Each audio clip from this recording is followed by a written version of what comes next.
Hello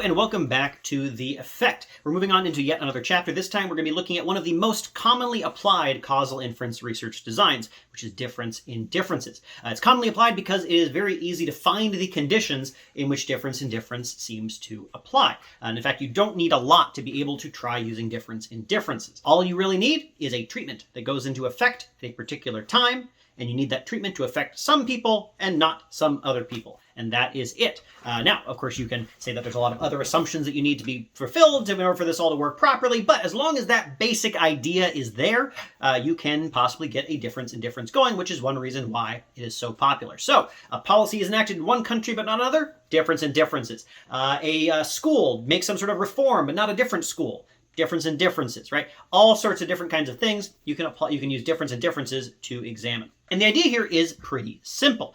We are looking at a before and after kind of effect, right? We have a treatment that went into effect at a particular time, right? There was some sort of event or change or new policy implemented or old policy canceled or whatever it is, and we have a before period and an after period. Now, if you looked at the event study videos, you might also know that there is a pretty straightforward way that we can handle situations where we have a treatment that goes into effect at a particular time.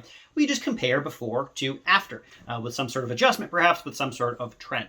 Now, if that's what we think is going on, we might think that we have a causal diagram that looks like this. We have some sort of treatment, we have some sort of outcome, and we have a backdoor that goes through time. And in those event study videos, I talked about a couple of different ways to try to close that backdoor. However, what if we don't think that we believe any of those ways of trying to close that time backdoor? Well, in that case, we have a problem, right? You know, we see a before period and we see an after period, and we can compare those two things, but we don't quite trust that we are able to account for what would have happened anyway. Right? You get a school that has a particular teaching reform, and you think, hey, I wonder if that makes the students do better in math or whatever. And then you think, well, sure, I can look at how they were doing before, I can look at how they were doing after, but how can I tell that it's actually the effect of the new policy and not just that things would have changed anyway?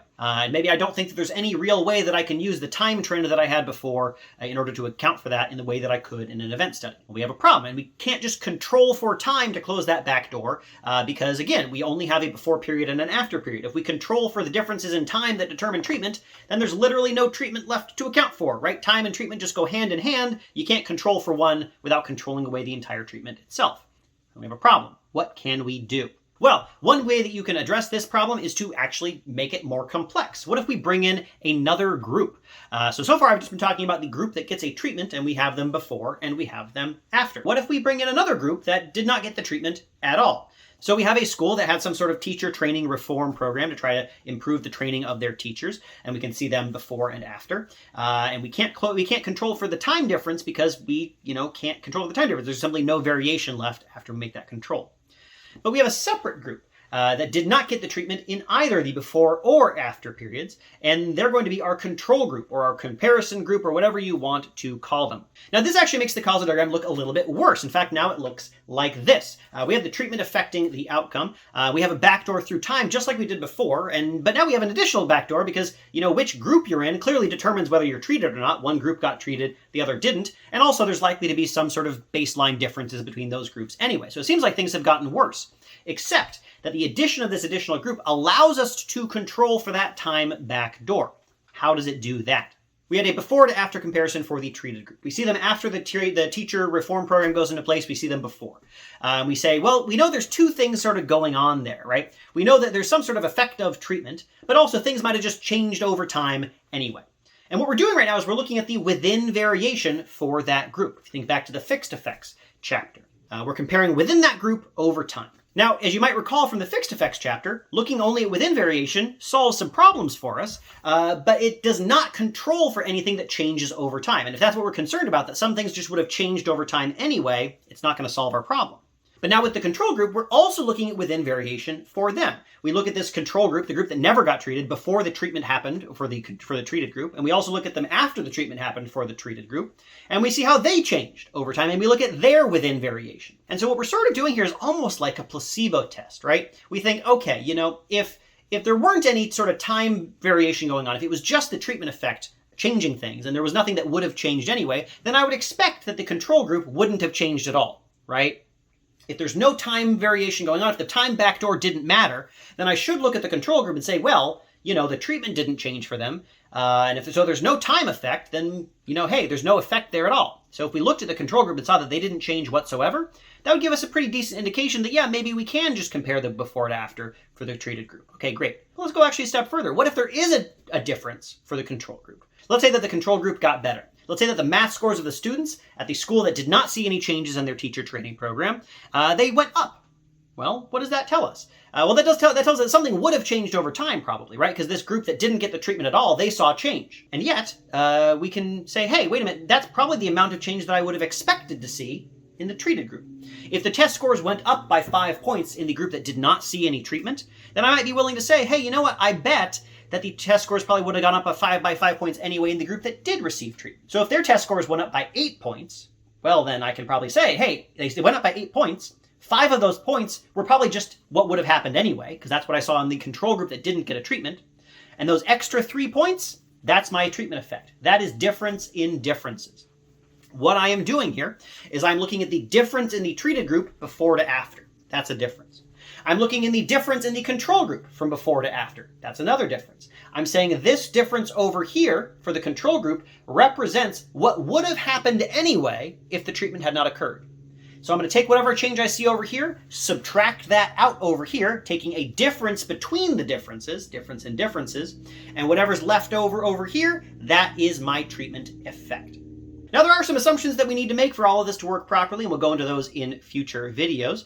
But for now, let's look at an example. So I mentioned that difference in difference is very easy to apply, and in fact, it is a very old method that has been applied before. In fact, a very famous example came from John Snow in the 1850s in London during the cholera epidemic.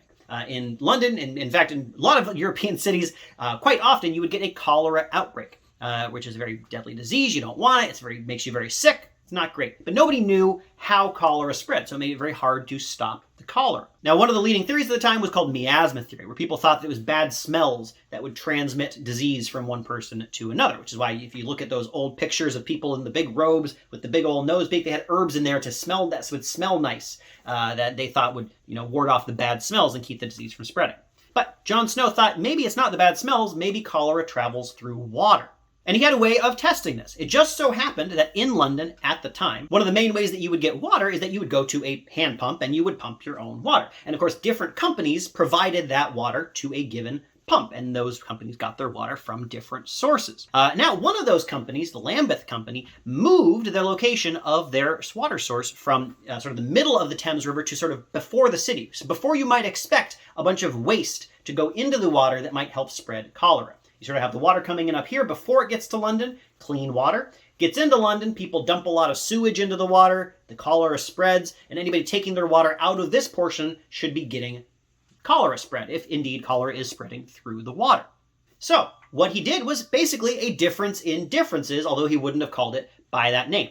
What he did is he said, okay, I'm going to compare people who get their water from the Lambeth pump against people who get their water from other pumps. The Lambeth pump changed over time where it got its water from, and the other pumps didn't. So we have a treated group. Lambeth had their water source change at a particular period, where other groups stayed the same. We have a treated group, Lambeth, and we have an untreated group, all of the others. So he started by measuring the death rate from cholera in the pre-treatment period. Before the Lambeth pump moved, he measured that the death rates for non-Lambeth supplied water was about 134.9 deaths per 10,000 individuals. And in areas that got their water from Lambeth, it was 130.1. So there was already some baseline differences, but not a huge difference. Then the cholera epidemic gets a little bit worse. And if you look at 1854, after Lambeth has changed, he looked at the death rates again.